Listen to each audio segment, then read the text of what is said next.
na escuridão, pensando me encontrar. Quis vida, paz, satisfação, morrendo em meu pecado.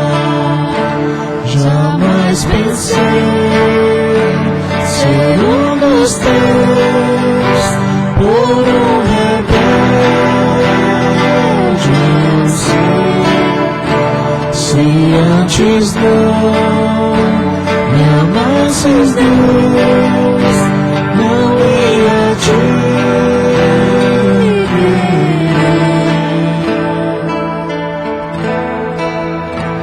Mas ao seguir em perdição, sem custos calcular,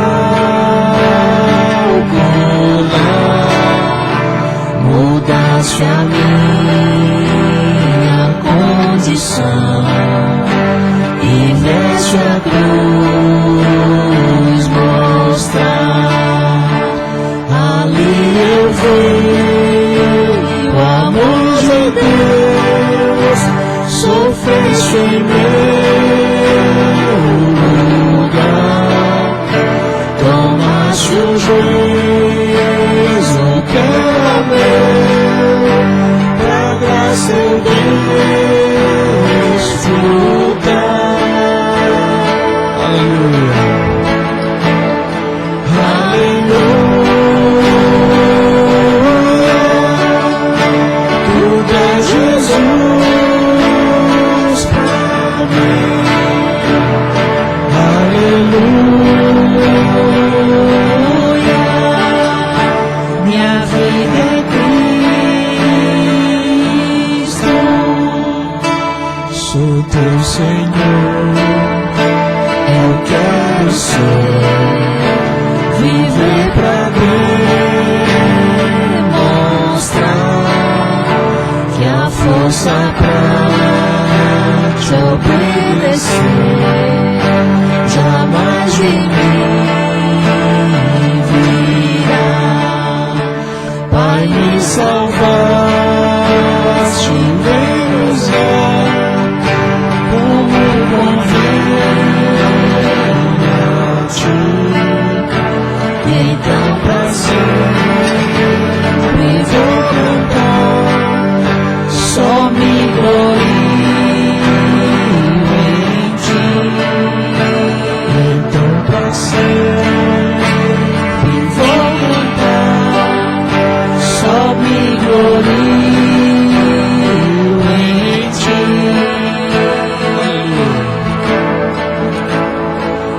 Aleluia,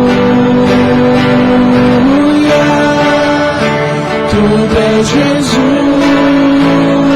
pra mim.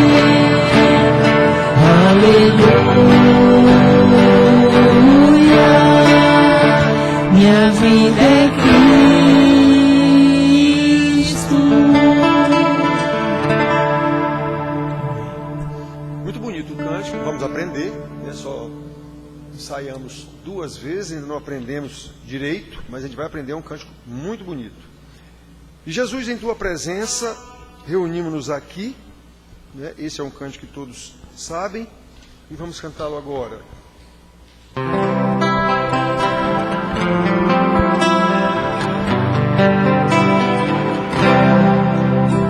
Jesus, em tua presença, reunimos-nos aqui, contemplamos tua face e rendemos-nos a ti. Pois um dia a tua morte trouxe vida a todos nós e nos deu completo acesso ao coração do Pai. O véu que separava já não separa mais. A luz que outrora apagara agora brilha e cada dia brilha mais.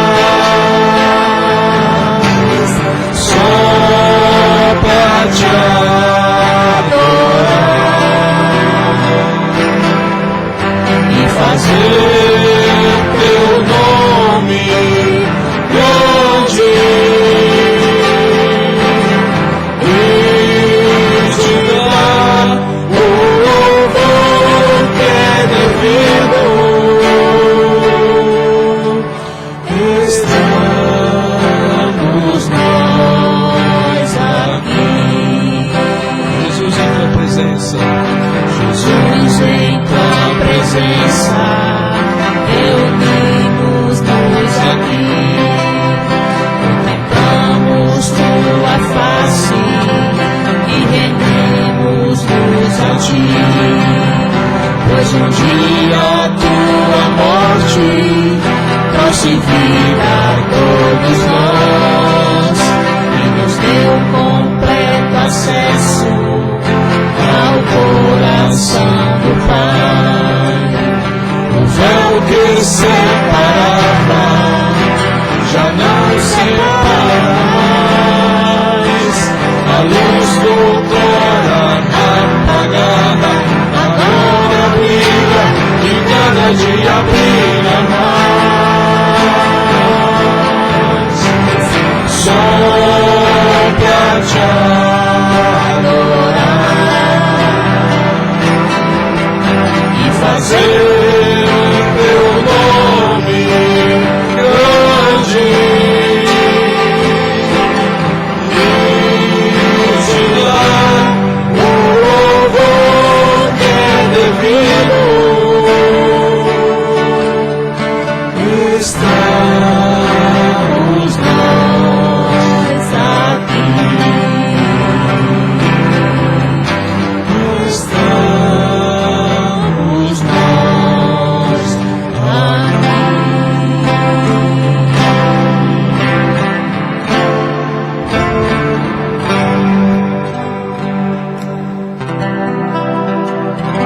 Amém. Amém. Louvado seja Deus. Podem sentar, queridos. Estamos nós aqui, né, em pequeno número, por causa do feriado, já dissemos, muita gente viaja nesses feriadões, os chamados feriadões. Na capital, como a gente sabe, muita gente tem origem no interior, aí aproveita um feriadão desse para visitar parentes, coisa desse tipo. Então nós estamos em pouca gente, mas isso é depois. Isso aí é depois, né? Então vamos, como nós cantamos agora, estamos aqui para te adorar. Poucas pessoas, sim, mas estamos aqui para te adorar. Aí vamos ouvir a palavra de Deus, que é para a igreja, e hoje a igreja está aqui reduzida desse jeito, a nossa igreja, mas os irmãos assistirão, né, pelo YouTube, os que estão viajando, depois assistem. A palavra que é para a nossa igreja, para a igreja de Deus. Nós vamos abrir nossas Bíblias em Efésios, capítulo 4. Estamos, inclusive, estudando o livro de Efésios. Aliás, já terminamos, né? Nos estudos de segunda e sexta, já terminamos Efésios. Terminamos agora, esse final de semana. Então, vamos abrir em Efésios, capítulo 4. No domingo passado, se eu não me engano, nós pregamos em Efésios capítulo 5, uma parcela do capítulo 5. E hoje nós vamos ler o capítulo 4, de 1 até o 16, para que a gente possa trabalhar nesse texto aqui. Queremos falar sobre a santidade da igreja, a unidade da igreja em missão. Eu tenho dito para os irmãos aqui, a igreja não tem uma missão, ela é a missão. Então o problema da igreja achar que ela tem uma missão já é uma visão errada do que é a igreja. Já é a igreja transformada em empresa. E ela, quando tem uma missão, ela quer aumentar o seu arraial, quer aumentar o seu poder. Não é papel da igreja isso, a igreja é a missão.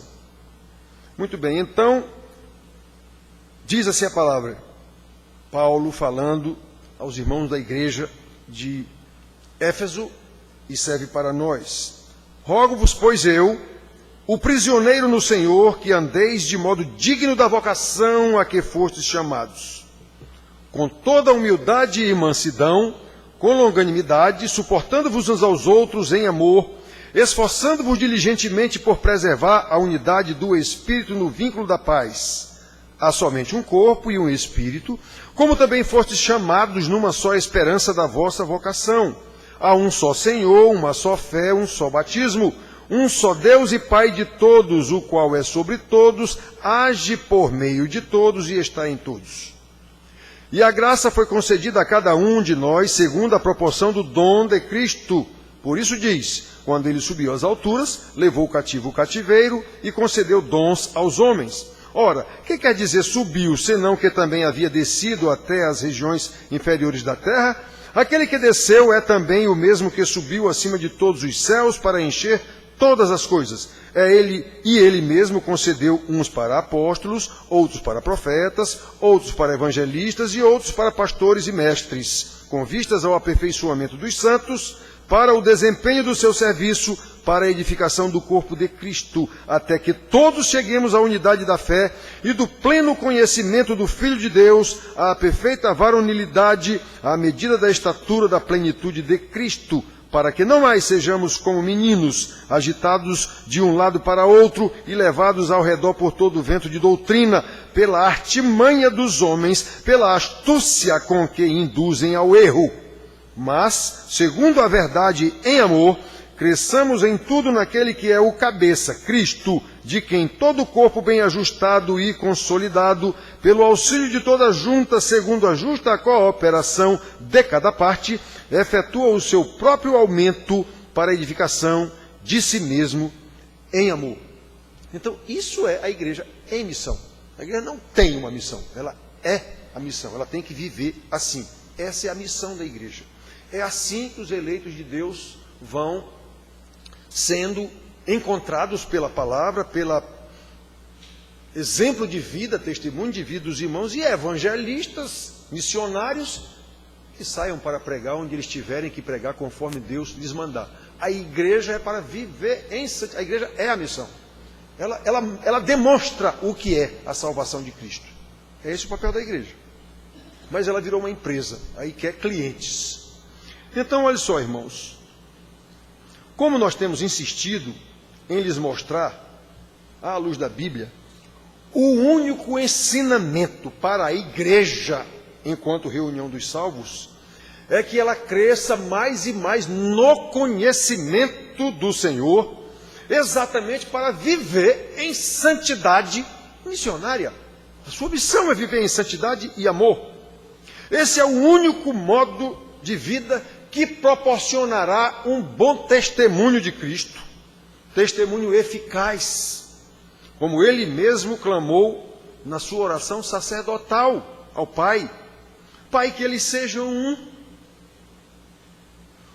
como és tu em mim e eu em ti, também sejam eles em nós, para que o mundo creia que me enviaste. João 17, 21. Não há nenhum ensinamento para a igreja sair pregando em canto nenhum. Nenhum ensinamento.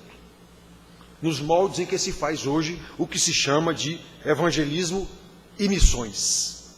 Que se vê pessoas que não conhecem o Senhor, não conhecem o Evangelho, logo não vivem em santidade de vida, nem em unidade nas suas próprias famílias,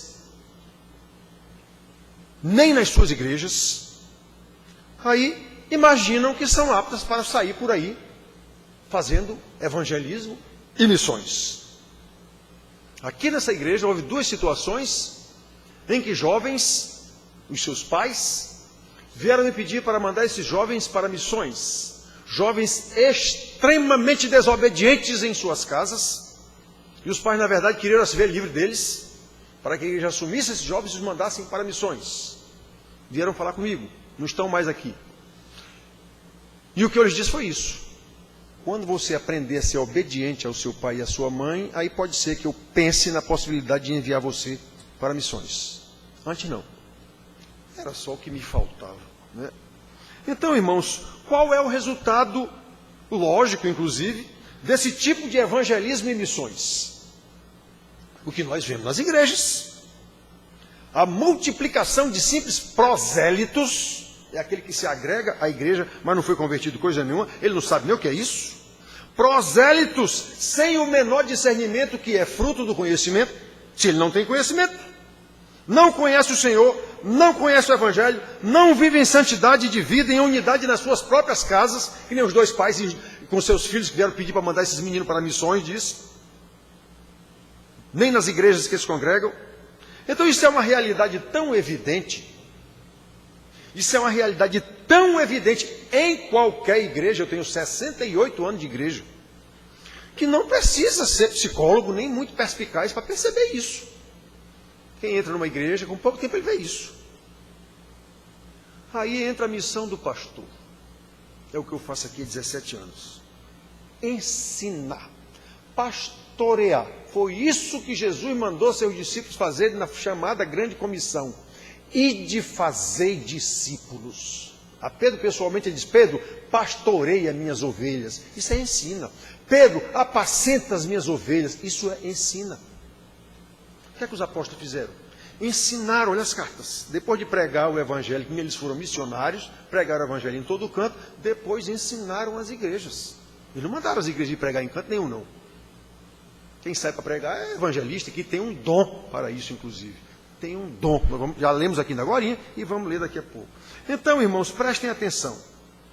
A igreja precisa aprender a doutrina dos apóstolos a respeito da sua unidade orgânica com Jesus. A igreja é uma unidade orgânica com Jesus. Jesus é o cabeça, Colossenses. A igreja é o corpo, Efésios.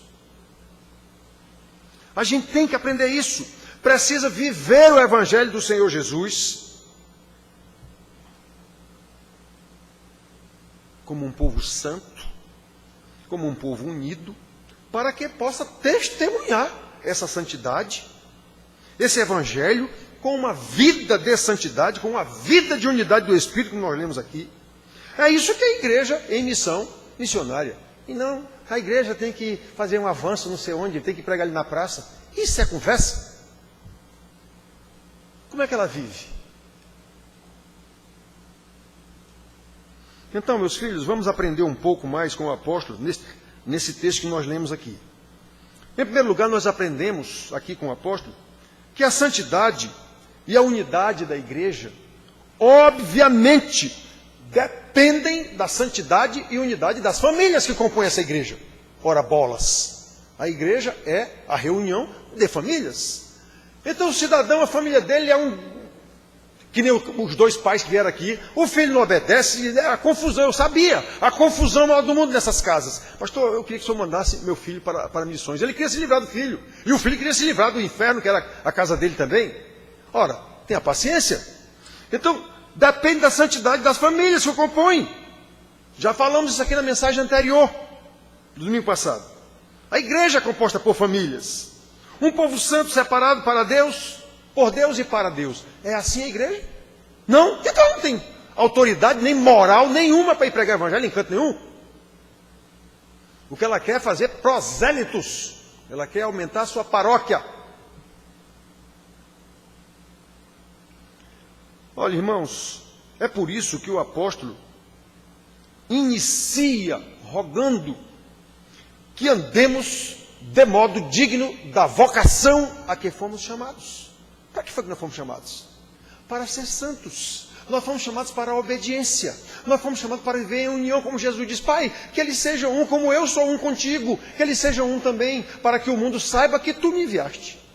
Detalhe, ele não diz para que o mundo seja salvo, não.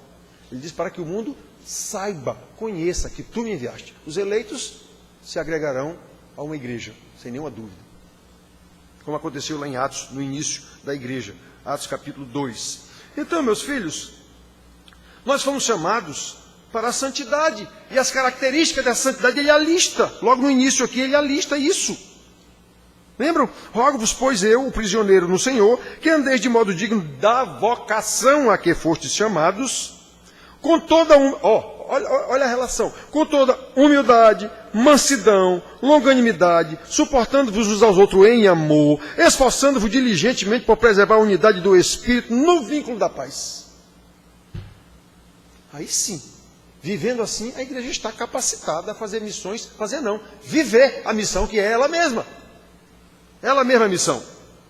Então, meus filhos, olhem que maravilha. Olhem que maravilha. Interessante que essa relação com Paulo aqui é mais ou menos a mesma lá de Gálatas, capítulo 5, 22 e 23. Lembram que ele fala, lá em Gálatas, na carta que ele mesmo escreveu, ele dá uma relação dos aspectos do dom do Espírito, que ele diz, mas o fruto do Espírito é. Ele não diz são, é. Aí apresenta vários aspectos. Amor, alegria, paz, longanimidade, benignidade, bondade, fidelidade, mansidão, domínio próprio. É isso mesmo que ele disse aqui, nessa outra carta. Só disse com outras palavras, mas é a mesma coisa. Humildade, mansidão, longanimidade, tolerância mútua e amor, em unidade no Espírito, no vínculo da paz. Em outra ocasião a gente já pregou aqui, há 17 anos, várias vezes já passamos por esses textos, em outras pregações, e já falamos aqui, vamos lembrar rapidamente aqui, o que é humildade. Como cultivar essa humildade? O próprio apóstolo Paulo ensina isso em Romanos, capítulo 12, versículo 3, ele diz assim, digo a cada um dentre vós, que não pense de si mesmo além do que convém. Antes, pense com moderação, segundo a medida da fé que Deus mesmo repartiu a cada um. Esse fé que ele está dizendo aí é o conhecimento ou os dons que Deus deu a cada um. Não pense que você é mais do que o que é. Ser humilde, então, é sujeitar-se ao outro. Vimos na pregação passada, aqui no capítulo 5, versículo 21, quando ele diz assim, sujeitando-vos uns aos outros no temor do Senhor. Cada um de nós sabe que o nosso Senhor é Jesus. Então pronto, eu tenho que me sujeitar ao meu irmão no temor do Senhor, porque ele mandou que eu considere o meu irmão superior a mim. Não há briga. Esse outro irmão também, no Senhor, vai me considerar superior a ele. Não tem como ter briga. Não há como haver disputa. Porque eu estou querendo servi-lo e ele está querendo me servir, para que nós cresçamos juntos. Porque, vamos já ver aqui na frente, eu sei tudo que eu sei, mas eu não sei tudo que ele sabe. Do mesmo jeito, ele sabe tudo que ele sabe, mas não sabe tudo que eu sei. Então, um acrescenta ao outro. É por isso que temos que ser diferentes. E somos, como Deus fez. Então, meus filhos, olhem só. Nós temos aqui isso. Temos que preservar essa humildade. E ele diz em Filipenses 2:3 de novo, nada façais por partidarismo ou vanglória, mas por humildade, considerando cada um os outros superiores a si mesmo. Está vendo o que eu disse agora? Se eu considero o outro superior a mim, eu não vou discutir com ele, nem brigar com ele. Do mesmo jeito que ele também não vai discutir nem brigar comigo. Nós sempre vamos chegar num acordo visando a nossa edificação mútua. É isso que é a igreja em missão. Sendo um, como Jesus pediu ao próprio Pai, Pai, que eles sejam um, como eu sou um contigo e tu comigo. Então, irmãos, sempre há algo a aprender com o outro. Como eu já disse, eu sei tudo que eu sei, mas não sei tudo que ele sabe e vice-versa. Então, eu já li um livro em que o cidadão lá dizia, todo homem tem algo a aprender com outro homem. Homem está falando de pessoa, não é? Ser humano. Então, irmãos, e é verdade. A gente que é adulto, já velho, como eu digo que sou, às vezes uma criança, rapaz, diz alguma coisa, eu digo, meu Deus do céu, como é que essa criança disse isso? Quer dizer, a gente aprendeu alguma coisa com a criança. Não é que ele vai ser meu professor, mas você ouve alguma coisa, caramba, acabei de aprender um negócio com essa criança. Pois é. Então, irmãos, é assim. Aí a pessoa que é humilde é naturalmente mansa, porque o humilde não é arrogante, não é orgulhoso, ele é manso. Aí sobre a mansidão, que devemos ter? A partir das nossas casas, marido, mulher, pais, filhos, empregados e patrões, falando na pregação passada. Lembramos que mansidão não é sinônimo de frouxidão. Mansidão não é sinônimo de fraqueza. Muito pelo contrário, mansidão é a qualidade de uma personalidade forte, que conhecendo a sua força, sabe dominá-la para servir um outro que é mais fraco. Eu sei que essa pessoa não tem capacidade de saber o que eu estou sabendo. Então eu vou diminuir um pouco para ela poder entender. Eu vou baixar minha bola para ela poder entender, para eu me fazer compreender. Senão eu vou ter que ser arrogante com ela. Não pode. Não pode. Porque nós temos um exemplo, irmãos. Que exemplo? O Senhor da glória que nós lemos agora. Que nele tudo subsiste. Que nada existe se não for nele. Para ele, por ele. Pois é. Ele abriu mão da sua glória e veio aqui dizendo: toda autoridade me foi dada nos céus e na terra, mas eu vim aqui servir. Eu vim aqui dar vida para salvar os eleitos do meu Pai. Meus irmãos, que coisa incrível. Olha a humildade e mansidão do Senhor. Não há quem saiba mais do que Ele. Não há quem tenha poder mais do que Ele. Lembra que eu disse? Mansidão não é frouxidão. Mansidão não é fraqueza. Muito pelo contrário, é força. Eu sei, Ele não sabe. Então eu tenho que me adequar à ignorância dele se eu quero ensiná-lo. Senão eu vou ter que ser arrogante com ele. Então, irmãos, os mansos, os humildes, eles naturalmente praticam a longanimidade. O que é longanimidade? Isso é um atributo de Deus. Longanimidade é a paciência esticada. Eu sou paciente, mas eu vou ser mais paciente. É o famoso andar a segunda milha com o irmão. Tenha paciência. O irmão não compreendeu ainda, então tenha paciência. Tenha mais paciência. Obviamente nós estamos falando aqui em situação de irmãos. Se o cidadão não é irmão, coisa não quer criar problema, aí é outra história. Aí o ensinamento já é outro também. Então, irmão, longanimidade. Sem longanimidade, a qualidade ou a santidade, a unidade da família. Marido que não tem paciência nenhuma com a esposa. Esposa que não tem paciência nenhuma com o marido, vive discutindo. Os filhos estão vendo isso. Aí já são desobedientes também, porque estão vendo o pai e a mãe são desobedientes um ao outro. Não tem o temor do Senhor. E estão na igreja. Mas essa igreja é o quê? Como é que essa igreja vai fazer missão e evangelismo? Que conversa é essa? Então, irmãos, nós precisamos ser tolerantes, longânimos, como ele diz aqui, suportando-nos uns aos outros. Suportando-nos uns aos outros, versículo 2, que ele disse aqui agorinha.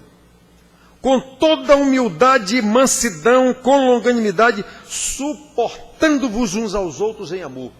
O que é suportar o outro? Esse verbo suportar tem dois sentidos muito claros. É suportar, aguentar mesmo o outro. O outro tem as dificuldades dele, caramba, o cidadão não entende. Aí você não vai, tu é muito burro. Não, presta atenção. Aguente, o outro não entendeu ainda, explique de novo, explique direito, tenha paciência com ele, seja manso, longânimo. Então isso é suportar o camarada com as esquisitices dele, se for o caso, com as limitações dele. E o outro sentido de suportar é dar suporte. Exatamente por ele não estar entendendo nada, ou por ele ser fraco de alguma forma, você vai ter que dar suporte a ele. E isso é em amor, suportando-vos uns aos outros em amor. É o que o homem ensina aqui. Com todo o esforço, exatamente para preservar a unidade do Espírito no vínculo da paz. Na hora que eu me submeto ao outro para servi-lo, ele se submete a mim para me servir. Eu dou suporte a ele com o conhecimento que eu tenho. Ele dá suporte a mim com o conhecimento que ele tem. Nós estamos crescendo juntos. Obviamente, estamos na unidade do Espírito Santo, no vínculo da paz. Aquela paz que Jesus disse, deixe-vos a minha paz. A minha paz vos dou. Não vou lá dou como o mundo a dá. A paz do mundo é a ausência de guerra. A de Jesus não. Pode ter guerra e mesmo assim ter paz.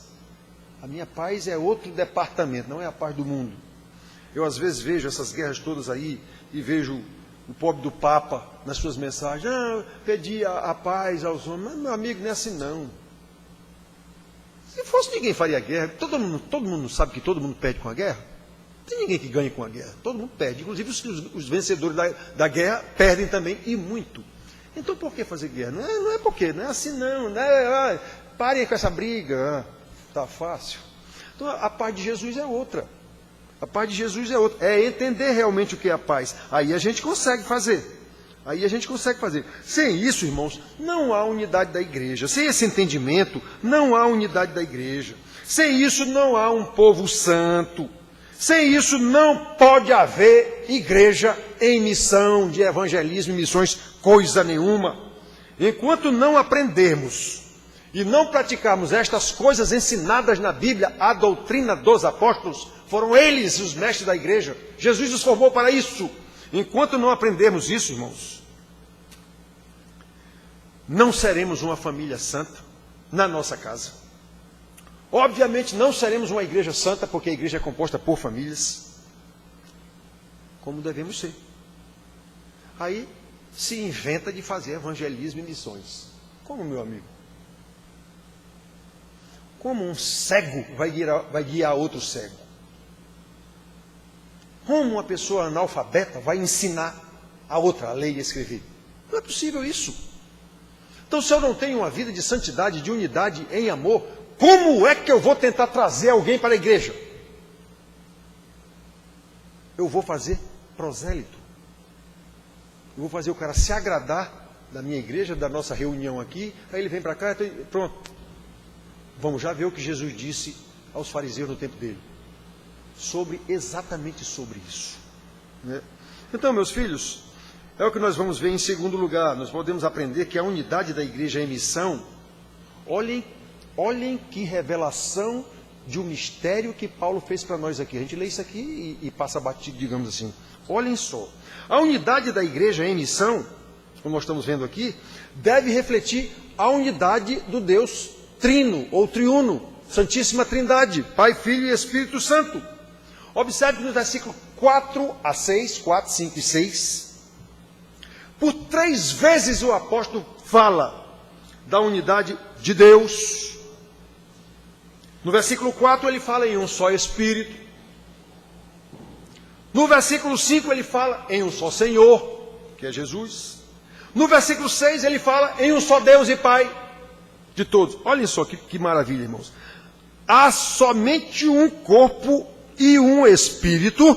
Versículo 4 ele está falando que há só um corpo, a igreja e um Espírito da Trindade. Como também foste chamado numa só esperança da vossa vocação. Há um só Senhor, esse Senhor aqui é Jesus. Há um só Senhor, uma só fé, um só batismo.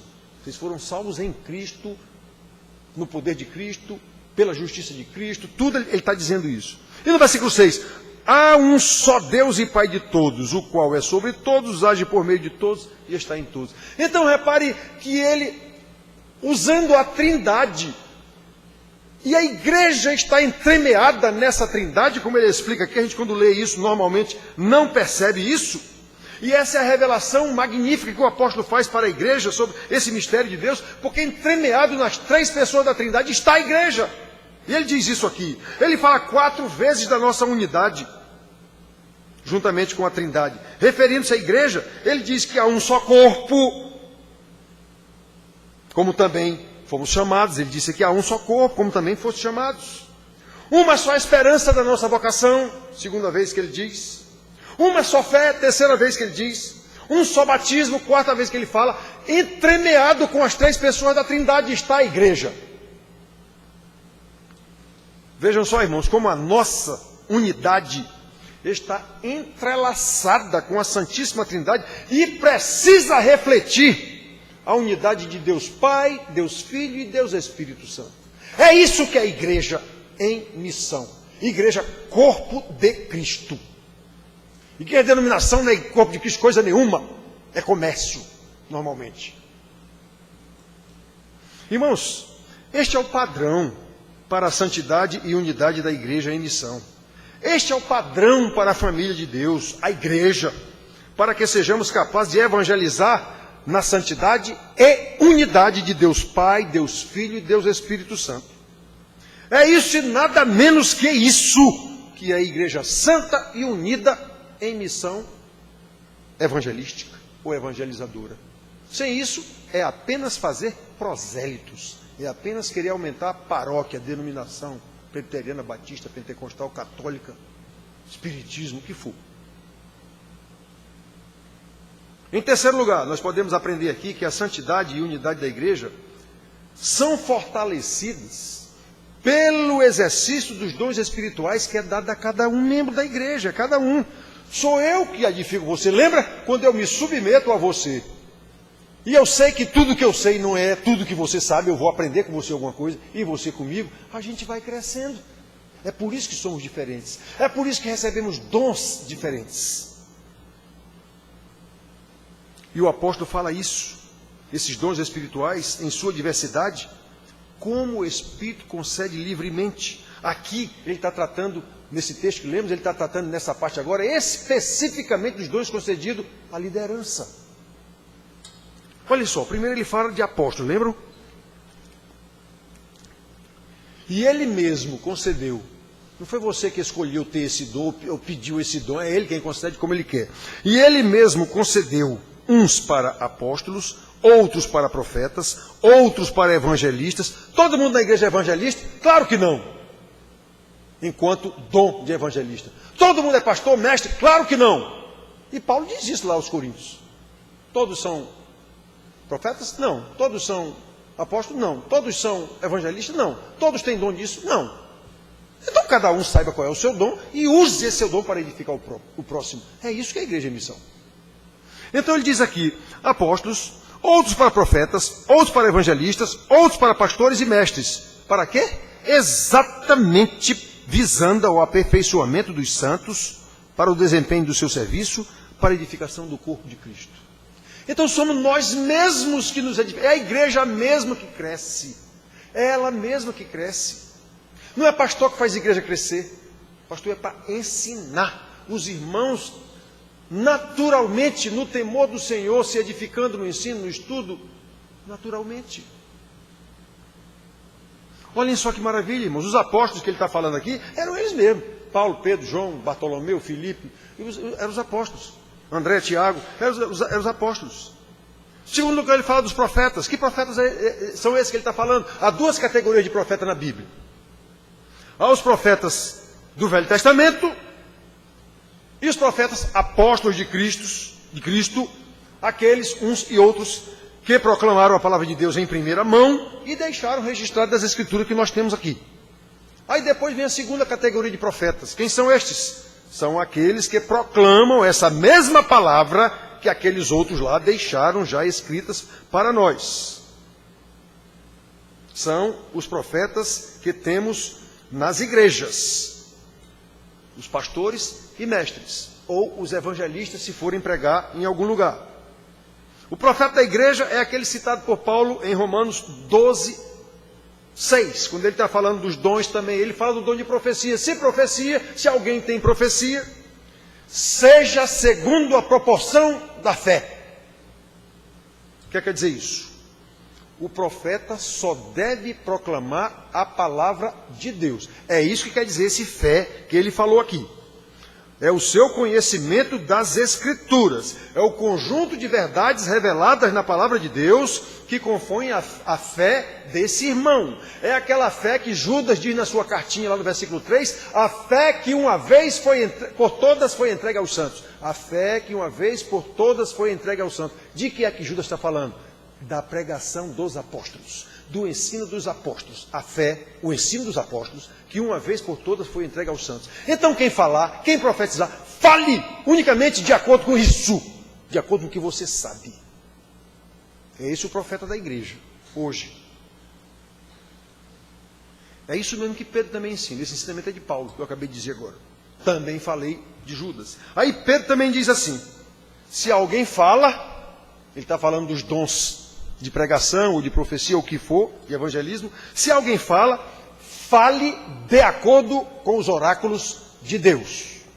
Ou seja, de acordo com a palavra. Se você falar, fale de acordo com a palavra de Deus. Não invente. Lembre que Jesus, quando mandou ir de fazer discípulos, ele disse, ensinando tudo quanto vos tenho ordenado. Isso quer dizer, nem mais, não inventem, nem menos, não diminuam nada. Fale exclusivamente o que vocês aprenderam. A fé que eu passei para vocês. O dom que eu passei para vocês. É o que Pedro está dizendo aqui também. O profeta de hoje, tanto para Paulo como para Pedro, para Paulo é aquele que prega segundo a proporção da fé, ou segundo o seu conhecimento. E para Pedro é aquele que prega de acordo com os oráculos de Deus, que é a mesma coisa. Ou seja, o profeta é apenas mensageiro de Deus, ele não tem mensagem própria. Nós vemos hoje os pastores, cada um tem mensagem própria, psicologizada, mensagem de psicologia para agradar os fregueses, exatamente para manter sua igreja cheia. Quase 100% dos pastores são assim. Todos vocês sabem, basta você ligar qualquer canal de televisão que você vai ver isso. E em qualquer igreja que você vai ver isso. Ele está dizendo o que as pessoas querem ouvir. Exatamente para encher a sua plateia. Claro. Então, irmão, nós vemos aqui que os profetas, os apóstolos, já acabou, foram só eles. Aí os profetas, nós já vimos que há dois tipos de profetas. O profeta de hoje é o profeta da igreja. Aí tem uma terceira pessoa que ele fala aqui, os evangelistas. Um terceiro dom.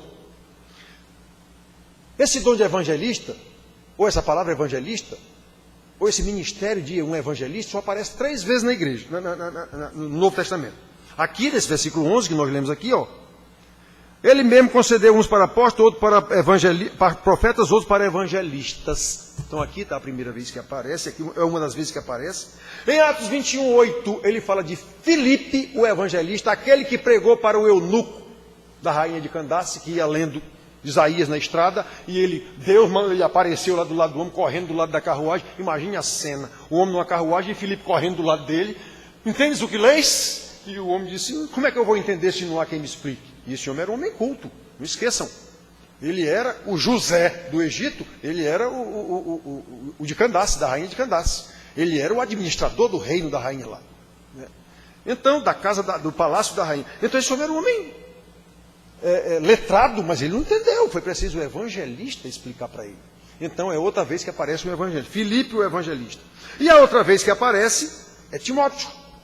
Paulo dizendo a Timóteo, seu aluno, seu discípulo, para ele discipular os convertidos da igreja, pregando a palavra com integridade. É a outra vez que aparece lá, evangelista. Timóteo para evangelizar os irmãos da igreja. Eu vivo dizendo para vocês aqui, só há 2 tipos de pregação.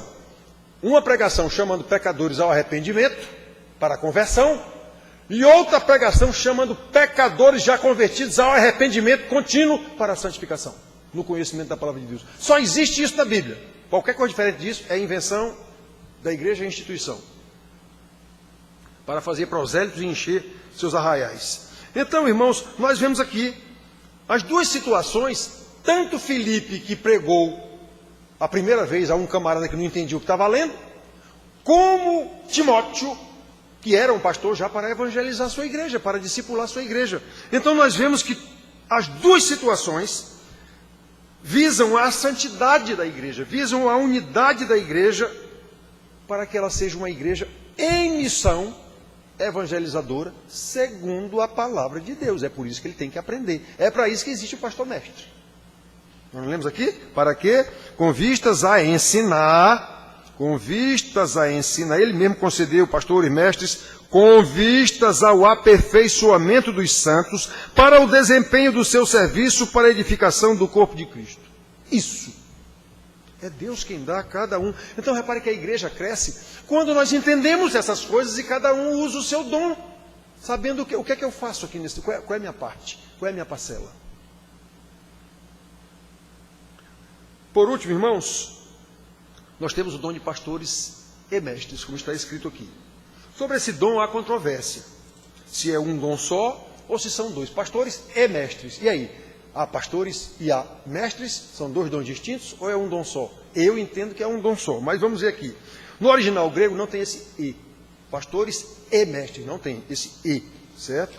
Então, isso nos permite interpretar a expressão como sendo pastores e mestres, ou pastores que ensinam. É isso que quer dizer o texto.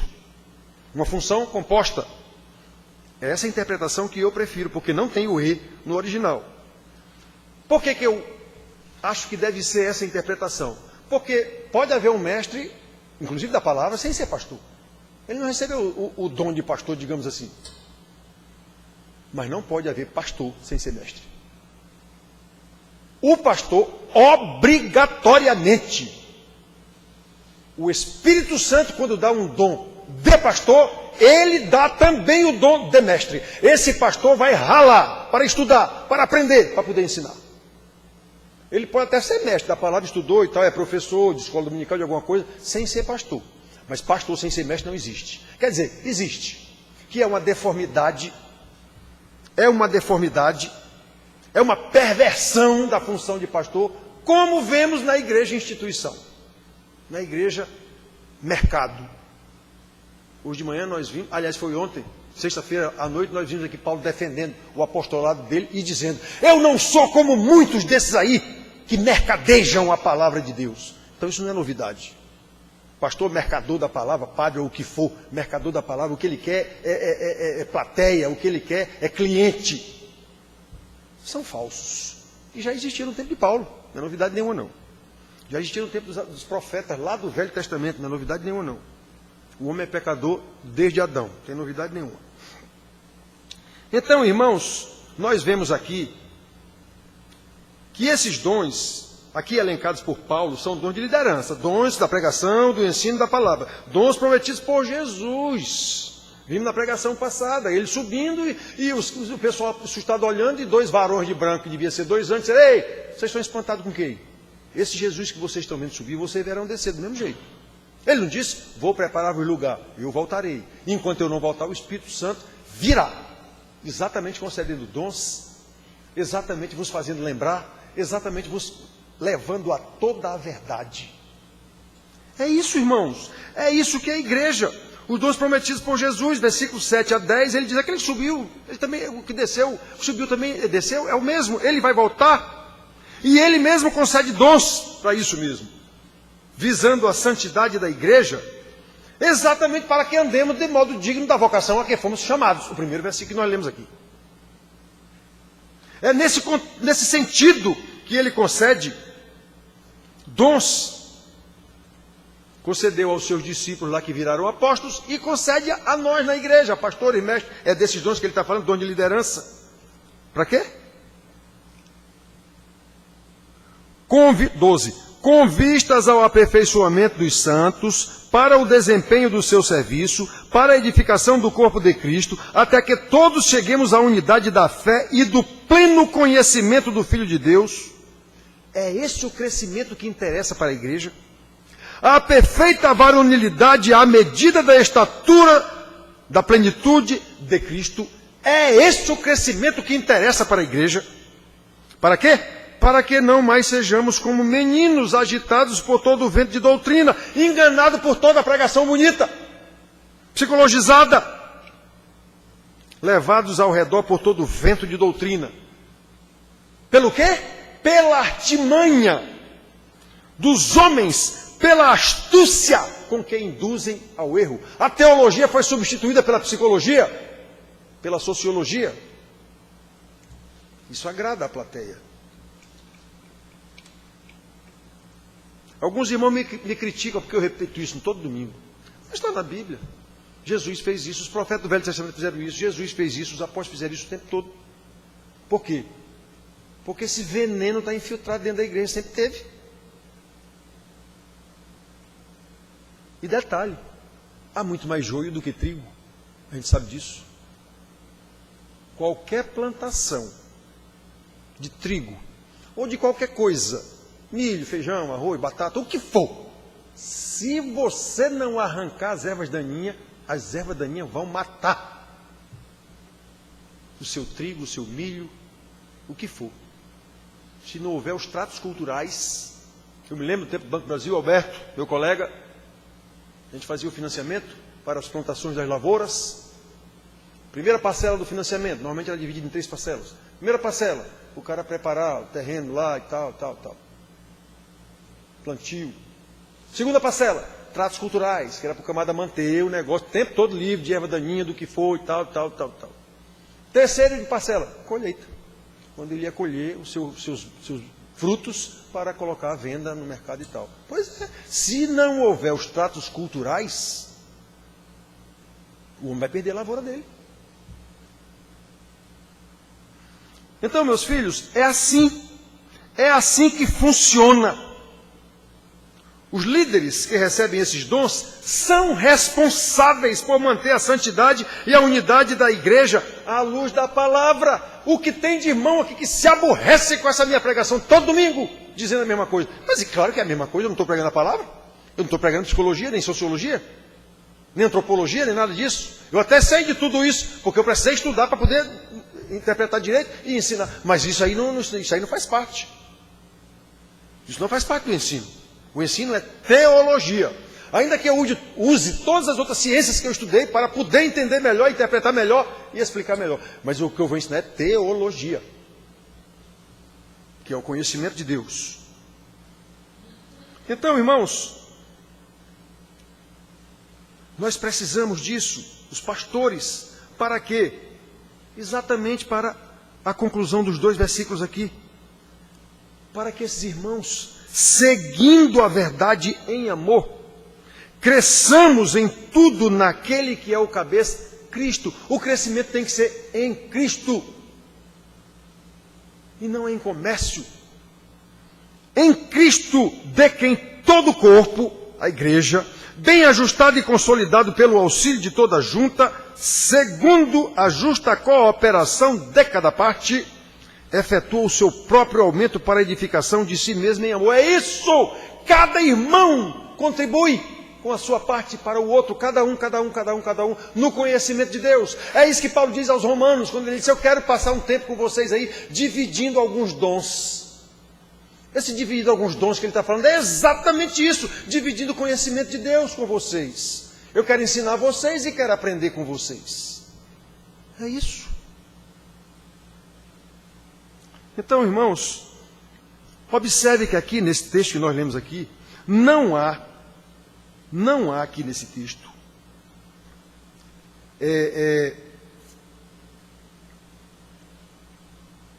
nenhuma ordem aqui, não há ordem nenhuma aqui, não há nenhuma menção sequer a evangelismo e missões nos moldes que a gente conhece, que os chefões da igreja querem que a gente faça de qualquer jeito para aumentar a igreja, para aumentar não sei o quê. Então, não há qualquer referência, nem de passagem, nem não dá para inferir isso aqui. Dá não. Não há nenhuma menção a evangelismo e missões como as igrejas fazem hoje, que eu chamo de proselitismo. Esse negócio de missões, eu chamo isso de proselitismo. E como eu disse para vocês que eu ia citar isso, Jesus já chamava isso de proselitismo, os chefões da igreja do tempo dele, escribas, fariseus e saduceus. Ele diz isso em Mateus 23:15. Ai de vós, escribas e fariseus, hipócritas, porque rodeais mar e terra para fazer um prosélito, e uma vez feito, o tornais filho do inferno 2 vezes mais do que vós. É exatamente isso que as igrejas fazem. Fazem tudo no mundo para encher a igreja de prosélitos. E os fazem 2 vezes mais filho do diabo do que o pastor que comandou esse negócio. Ou a denominação que comandou esse negócio. Jesus disse isso para os líderes do tempo dele. Quem imaginar que isso não serve para os líderes de hoje, não entendeu nada da Bíblia. Ou então a Bíblia não serve mais. Vamos fazer uma nova que nem o Papa disse que ia fazer, que nem Xuxa disse que é preciso fazer uma Bíblia nova. Então, meus filhos, o ensinamento é que vivamos em santidade e unidade orgânica. Um precisa do outro. E esse corpo que um precisa do outro está ligado à cabeça que é Cristo. Por isso que o crescimento tem que ser em Cristo. Quem dá a ordem é a cabeça. Todo mundo sabe disso. Todo o corpo obedece à ordem da cabeça. Então, meus filhos, é em Cristo, ligados a Cristo, o que nos capacita, como o homem diz aqui, a efetuar o nosso próprio aumento para a edificação de nós mesmos. Vamos ler de novo 15 e 16. Mas, seguindo a verdade em amor, cresçamos em tudo naquele que é o cabeça Cristo, de quem todo o corpo bem ajustado e consolidado pelo auxílio de toda a junta, segundo a justa cooperação de cada parte, efetua o seu próprio aumento para a edificação de si mesmo. Em amor. É a própria igreja que cresce, ela mesma que aumenta, ela mesma que se edifica em Cristo. Por Cristo e para Cristo. É isso, irmãos. É isso que nós temos aqui. Nós nos completamos com os nossos diferentes dons, com os nossos diferentes saberes. Esse é o ensino para a igreja. Agora preste atenção, irmãos, eu não estou aqui dizendo, não estou ensinando que a igreja não deve pregar. Não é isso. O que eu estou ensinando é aqui, com base no texto que nós lemos, não há qualquer inferência para ninguém pregar em canto nenhum. O que eu estou dizendo é que, como nós lemos aqui, para pregar eu tenho que viver o que eu vou pregar. Ou então eu sou um hipócrita, como Jesus diz, fariseus hipócritas. Vocês rodeiam mar e terra para fazer um prosélito, e uma vez feito, o tornais 2 vezes mais filho do inferno do que vós. É isso que a igreja faz. Eu vejo os meus colegas pastores, até de presbitério, não, porque a gente vai fazer um avanço não sei onde, e eu conheço a igreja do cara. Eu conheço a vida dele, eu conheço a casa dele. Esse cara vai pregar o quê? Onde? Com que moral ele vai pregar alguma coisa? Eu disse na universidade aqui, na nossa universidade, eu fiz vários cursos aí.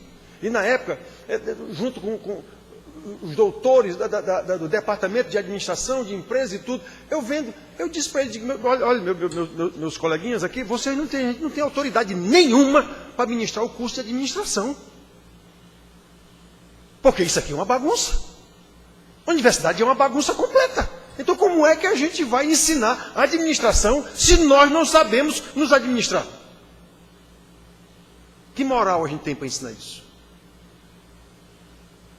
É o que eu digo para os pastores divorciados e casados. Como é que você vai aconselhar um casal que está discutindo na igreja, em vez de se separar, com que autoridade você vai ensinar esse casal? Eles podem muito bem olhar para você e dizer, o senhor é quem para me ensinar isso aqui? O senhor não se separou da sua mulher? Com que autoridade o senhor veio me ensinar, pastor?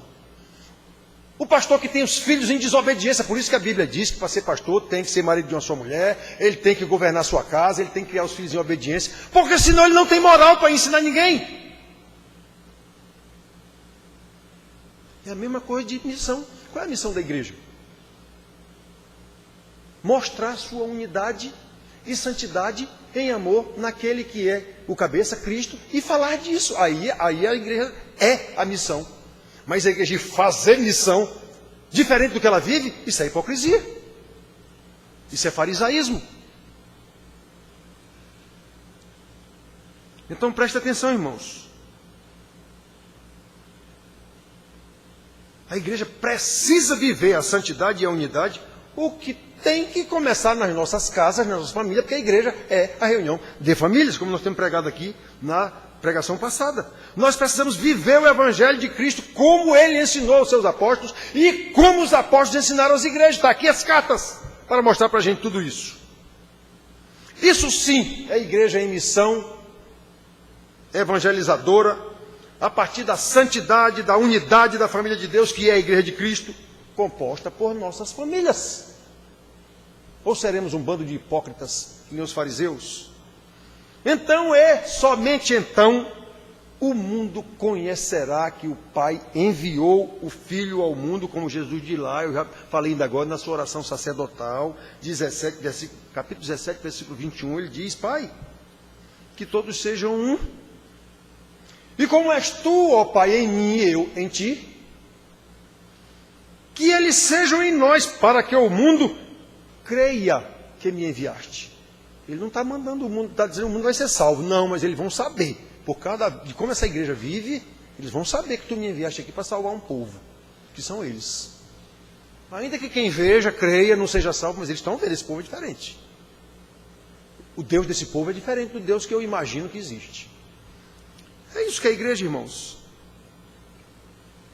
Se alguém vai se converter ou não, aí já não é da nossa conta. Isso é alçada exclusiva do Espírito Santo. É Ele quem convence da justiça, do juízo. Nós vimos aqui.